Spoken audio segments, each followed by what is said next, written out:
Hello friends, I am Trimbak Nayak. Welcome back to our channel Biniyog. আজকে Saturday. কালকে আমরা দেখলাম মার্কেট আবার একটু মানে নিফটি নেগেটিভে ডাউন হয়েছে, মানে ডাউনে ক্লোজ দিয়েছে। কিন্তু ওভারঅল মার্কেটে যদি স্মল ক্যাপের ইন্ডেক্স দেখেন খুবই ভালো করছে। মানে আমি দেখছিলাম পোর্টফোলিও যেখানে নিফটিতে যেভাবে রিকভারি আসছে তার থেকে কিন্তু স্মল ক্যাপ মিড ক্যাপে রিকভারি বেশি আসছে। আমরা যদি চার্টে যাই তাহলে পরিষ্কার দেখতেই পাবো। দেখুন, আমি এখানে নিফটির চার্টে আপনাদের নিয়ে এসেছি। তো এখানে নিফটির অল টাইম হাই থেকে, যেটা 2024 সালে অল টাইম হাই করেছিল, সেখান থেকে এখনও 8.66% ডাউনে আছে। কিন্তু নিফটির যদি আপনি স্মল ক্যাপ ইন্ডেক্স দেখেন, যেটা 250 ইন্ডেক্স, মেনলি স্মল ক্যাপ ইন্ডেক্সেই যারা মানে স্টকে ট্রেডিং করেন বা ইনভেস্টমেন্ট করেন তারা 250 ইন্ডেক্সকেই ফলো করেন। এখানে বেশি র্যাপিড ওয়েতে গ্রোথ আসে। তো স্মল ক্যাপ ইন্ডেক্স ওপর থেকে যেটা টপ বানিয়েছিল সেটা মাত্র 4.94% ডাউনে আছে, ওয়ারেজ নিফটি কিন্তু 8% ডাউনে আছে। আর যদি মিড ক্যাপ ইন্ডেক্স দেখেন, এখানে সিএনএক্স মিড ক্যাপ যদি আপনি দেখেন, এখানে সিএনএক্স মিড ক্যাপের চার্ট আমরা খুলছি। এখানে যদি সিএনএক্স মিড ক্যাপ ইন্ডেক্স দেখেন, তো মিড ক্যাপ ইন্ডেক্স দেখুন 2024-এ যেটা টপ করেছিল তারও ওপরে ট্রেড করছে। তার মানে দেখে বোঝাই যাচ্ছে যে মিড ক্যাপে কিন্তু ভেতরে ভেতরে একটা র্যালি তৈরি হয়েছে। এবং মিউচুয়াল ফান্ডের মিড ক্যাপ ফান্ডগুলোও আমি দেখছিলাম যে যারা লাস্ট 3 মাস 6 মাসে ইনভেস্টমেন্ট করেছে তাদের কিন্তু একটা ভালো সুন্দর রিটার্ন আছে। ওয়ারেজ কিন্তু লার্জ ক্যাপ বা নিফটিতে সেভাবে এখনও মানে টপ লাইন থেকে এখনও ডাউনে আছে। তো এবার যেটা সবথেকে ভালো পারফর্ম করছে দুটো ইন্ডেক্স, যেটা হচ্ছে Nifty metal index. Metal index যেটা 2024-এ হাই করেছিল, তারপরে কারেকশন হওয়ার পরে আবার নতুন হাই করে কনস্ট্যান্ট ওপরে বাড়ছে। তো এর মধ্যে একদম গ্রোথ মানে পোর্টফোলিওতে মেটাল স্টকগুলোই দেখা যাচ্ছে। আর তাছাড়া এখানে যদি আমরা ফার্মা ইন্ডেক্স দেখি, তো ফার্মা ইন্ডেক্সও কিন্তু অল টাইম হাইয়ে ট্রেড করছে। যেটা আগের টপটা ছিল সেটা ব্রেক করে ওপরে উঠে আবার জাস্ট একটু ডাউন হয়ে এখানে দাঁড়িয়ে আছে। তো এইরকম পরিস্থিতিতে কোনো ইন্ডেক্স একদম টপে ট্রেড করছে। যেমন অটো ইন্ডেক্স খুব ভালো রিটার্ন দিয়েছিল কিছুদিন আগে, মানে রিকভারির সময় একদম কনস্ট্যান্ট নিচে 8 এপ্রিল থেকে টানা 8ই জানুয়ারি 2026 পর্যন্ত কনস্ট্যান্ট ওপরে গেছিলো। এখানে আপনারা দেখতেই পাচ্ছেন যে আগের যে টপটা ছিল সেটাকে ওভারকাম করে ওপরে উঠেছিল। এখন অটো ইন্ডেক্স একটু ডাউনে দাঁড়িয়ে আছে। তো এইভাবেই সেক্টর রোটেশন হয়। যখন কোনো ইন্ডেক্স ডাউনে থাকে, তারপর যখন র্যালি শুরু হয় একদম টপ করে, সেখানে প্রফিট বুকিং করে আবার অন্য সেক্টর যেখানে ডাউনে থাকে সেখানেই আমাদের ঢোকা উচিত। যেমন এখন যদি আপনারা আইটি সেক্টর দেখেন, তো আইটি সেক্টর কিন্তু ওপর থেকে অনেকটাই ডাউনে আছে। দেখুন এখানে আইটির চার্ট আপনারা যদি খুলে দেখি, তো একদম টপ লেভেল থেকে 40% ডাউনে আছে। তো এটা একটা বিরাট অপরচুনিটি আমার মনে হয়, যে এখানে কন্ট্রেরিয়ান অ্যাপ্রোচ যে আইটি সেক্টর কিন্তু ফান্ড ম্যানেজাররা তুলছেন, মানে ইনভেস্টমেন্ট করছেন। কেন এভরিবডি এখন ফিয়ারফুল যে এআই চলে এসছে, তাহলে আইটির কী হবে। কিন্তু এআই মানে কোনো রাস্তার কাউকে এসে তো এআই ইমপ্লিমেন্ট করতে পারবে না।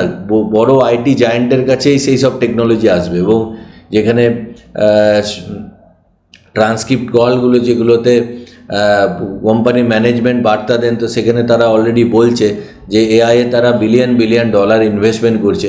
তো এখানে যদি আমরা নিফটির মধ্যে যাই, দেখুন নিফটির মধ্যে যে 3-4টে স্টক আইটির আছে, যেমন ইনফোসিস কালকে 6.7% ডাউন, টিসিএস কালকে 3.5% ডাউন, টেক মহিন্দ্রা ডাউন হয়েছে, এইচসিএল টেক ডাউন হয়েছে। আমি দেখছিলাম ওপরে ইনফোসিস দেখুন ওপর থেকে প্রায় এখানে টপ লাইন থেকে ইনফোসিস প্রায় 47% মতো ডাউনে আছে। টিসিএসও যদি দেখেন একদম টপ লাইন থেকে প্রায় 52% ডাউন আছে। সেখানে এইচসিএল টেক কিন্তু একটু কম ডাউন হয়েছে। এইচসিএল টেক টপ লাইন থেকে 43% ডাউন আছে। সব থেকে কম ডাউন হয়েছে টেক মহিন্দ্রা, যেটা টপ লাইন একদম টপ লাইন যদি ধরেন আগের যে হাই ছিল তার থেকে টেক মহিন্দ্রা এখানে 23% মতো ডাউন হয়েছে।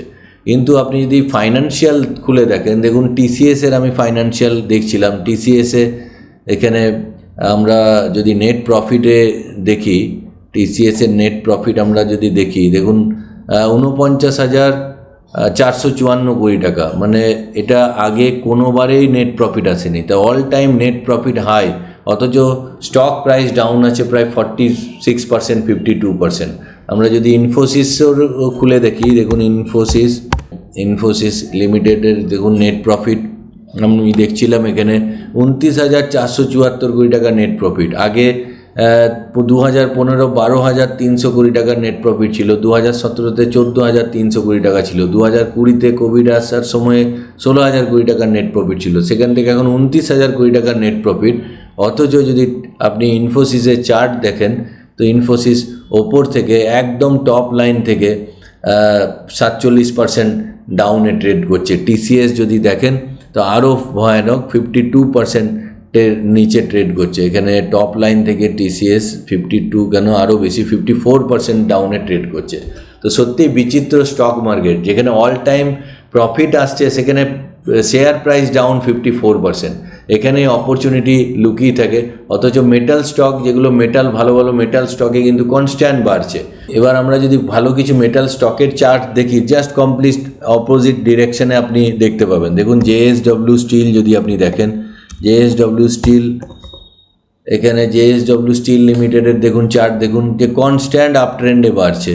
মানে 2024-এর পর থেকে এখানে 2024-এ যেখানে সেপ্টেম্বরে মার্কেট ওভারঅল মার্কেট নেগেটিভ ছিল, মানে টপ করার পর মার্কেট ডাউন হয়েছিল, সেখান থেকে এখানে কনস্ট্যান্ট তারপরেও কিন্তু বেড়েই চলেছে। এখান থেকে 37% মানে জেএসডব্লিউ স্টিলের রিটার্ন এসছে। আপনি যদি হিন্ডালকোর চার্ট দেখেন, হিন্ডালকো ইন্ডাস্ট্রি যদি দেখেন, এখানে সেম জিনিস আপনি দেখুন 2024-এর এখানে 2024-এর ডাউন, এরপর থেকেই মার্কেটের কারেকশন আসে ইন্ডিয়ান মার্কেটে। তারপরেও কিন্তু 2024-এর পর থেকেও কিন্তু এখনও মানে অল টাইম হাইয়ে চলে গেছিলো 49%, এই মুহূর্তে দাঁড়িয়ে ট্রেড করছে 30%-এর কাছে। তো নিফটি মেটাল ইন্ডেক্সে আমি দেখছিলাম এই বছরে 2026 সালে প্রায় 15.68% মানে গেনে আছে, এবং যা যদি লাস্ট এক বছরের রিটার্ন দেখেন প্রায় 43-44% মেটাল ইন্ডেক্স রিটার্ন দিচ্ছে। তো এই ধরনের স্টকে ইনভেস্টমেন্ট করার ভয় কোন জায়গায়, যে গ্রোথ এক্সপেকটেশন মার্কেট করেই রেখেছে, যদি প্রত্যেক কোয়ার্টারে ভালো ভালো রেজাল্ট আসছে সেই জন্যই বেড়ে চলেছে। বাই চান্স যদি কোনো কোয়ার্টারে 1% প্রফিট যেটা এক্সপেকটেশন তার থেকে নিচে চলে আসে, তখনই কিন্তু ওভারনাইট এই সব স্টক ক্র্যাশ করে যায়।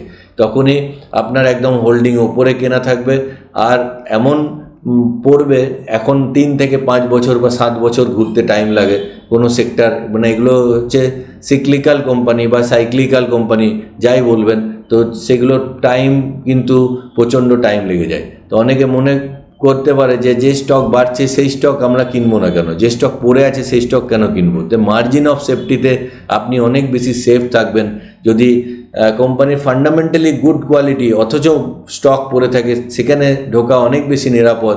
আর যেখানে হাই ফ্লাইং স্টক, যেখানে কনস্ট্যান্ট বাড়ছে, এখান থেকেও আরও বাড়তে পারে 20%, 30%। কিন্তু এটাই যেটা বললাম যে 1% বা 2% যদি এক্সপেকটেশনের কম রেজাল্ট আছে, তখনই কিন্তু ভয়ানকভাবে পড়তে থাকবে। যেমন নিফটিতে যদি আপনারা দেখেন যে 2024 সালের সেপ্টেম্বর মাসে যখন কনস্ট্যান্ট বাড়ছিল, আর্নিং সেইভাবে আসছে না, তারপরেই কিন্তু ফল ডাউন এসছে। তো উপরে গিয়ে কিন্তু তখন রেড ক্যান্ডেল তৈরি হয়। আমি জাস্ট আপনাদের একবার রিপিট করাবো। এখানে দেখুন নিফটির চার্টে সেম ঘটনা যেটা ঘটেছিল, দেখুন এই জায়গাটায় 2024 সালে যখন কনস্ট্যান্ট বাড়ছে, এখানে গ্রিন ক্যান্ডেলে কি যখন ওপেন করছে তার থেকে ক্লোজিং ওপরে দিচ্ছে, একদম টপে গিয়ে কিন্তু রেড ক্যান্ডেল তৈরি হয়ে যায়। মানে ওপেন করে তার থেকে নিচে রেড ক্যান্ডেল, তারপরের দিন আবার ওপেন করলো, তার নিচে ক্লোজিং দিল। তো এই জায়গাতেই যারা টপে একদম কিনলো তারাই কিন্তু একদম বাবলে গিয়ে ফাঁসলো। তো এইখানে যেমনি এখন যেমন দেখা যাচ্ছে যে সাউথ কোরিয়া বা ইউএসের মার্কেটে কনস্ট্যান্ট বাড়ছে, তো এইভাবে কিন্তু বাবল তৈরি হচ্ছে। তারা কিন্তু সেই সময় প্রচণ্ড মজাতে থাকে, মানে নতুন ইনভেস্টার যারা আসে মব সেখানে খুব মজাতে থাকে, যে ডেলি লাগাচ্ছি 1 সপ্তাহ পরেই বাড়ছে। কিন্তু যে বাবল তৈরি হচ্ছে, যদি কোসপি ইন্ডেক্সের আপনি চার্ট খুলে দেখেন, আমি খুলে দেখাচ্ছি আপনাকে, কোসপি এখানে কম্পোজিট ইন্ডেক্স, এটা সাউথ কোরিয়ার ইন্ডেক্স। আমি জাস্ট 1 মিনিট চার্টটা একটু ঠিক করে নিই। এখানে দেখুন যেটা কনস্ট্যান্ট বেড়ে চলেছে। আমি আগের দিনেও দেখিয়েছিলাম যে এখান থেকে মানে লো থেকে সেপ্টেম্বরের 2025 থেকে এখনও পর্যন্ত 174% রিটার্ন দিয়েছে। তো ইন্ডিয়ান মার্কেট যেখান থেকে ফল শুরু হয়েছিল 24শে সেপ্টেম্বর থেকে 231% ভুল, এখানে 250 রিটার্ন দিয়েছে। এবার প্রবলেমটা কোনখানে, আমি যদি এগুলো ড্রয়িংগুলো সরিয়ে দিই, প্রবলেমটা দেখুন সেম জিনিস তৈরি হচ্ছে, কনস্ট্যান্ট বাড়ছে, বাড়তে দেখুন এখানে রেড ক্যান্ডেল তৈরি হচ্ছে একদম টপ জায়গায়, ওপেন করছে শুরুতে সকালে মার্কেট ওপেন করছে, তার নিচে কিন্তু রেড ক্যান্ডেল তৈরি হচ্ছে। তো এই জায়গাগুলো কিন্তু বড়ই ভয়ানক জায়গা, কেন 250% বেড়ে আছে, তারপরে যদি এরকম চার্ট ফরমেশন হচ্ছে তো এখানে সাবধান হওয়ার জায়গা। তো সেটা ভবিষ্যতই বলবে যে এখান থেকেই ফল হবে না আরও বেড়ে ফল হবে, এটা কেউ বলতে পারে না। কিন্তু আমাদের প্রপারলি নিজেকে সংযত করে কাজ করলেই মানে ইনভেস্টমেন্ট বা ট্রেডিংয়ে রিটার্ন আসে। তো আমি এই চ্যানেলে আপনাদের সাথে এইভাবেই আলোচনা করতে থাকি। আমার এই চ্যানেলের উদ্দেশ্য একটাই যে আপনাদের আমি শেখাতে থাকি, আপনারা শিখতে থাকুন। আমি এই চ্যানেলে কোনো রেকমেন্ডেশন করি না। তো প্রত্যেক দিনই আমি এই চ্যানেলে ফাইন্যান্সিয়াল মার্কেট রিলেটেড, হয় মিউচুয়াল ফান্ড, নাহলে স্টক মার্কেট রিলেটেড, নাহলে মার্কেট অ্যানালিসিস নিয়ে ভিডিও বানাই। প্রত্যেক দিন সন্ধ্যে 7টার সময় আসার চেষ্টা করি। তো আশা করি ভিডিওটি ভালো লাগছে। ভিডিওটি ভালো লাগলে প্লিজ একটি লাইক করবেন, আর এখনও যদি চ্যানেলটি সাবস্ক্রাইব না করে থাকেন প্লিজ সাবস্ক্রাইব করে নেবেন, আর বন্ধুদের সঙ্গে শেয়ার করতে ভুলবেন না। পরের ভিডিওতে আবার খুব তাড়াতাড়ি দেখা হচ্ছে। আপনার উইকেন্ড ভালো কাটুক। জয় হিন্দ, জয় ভারত।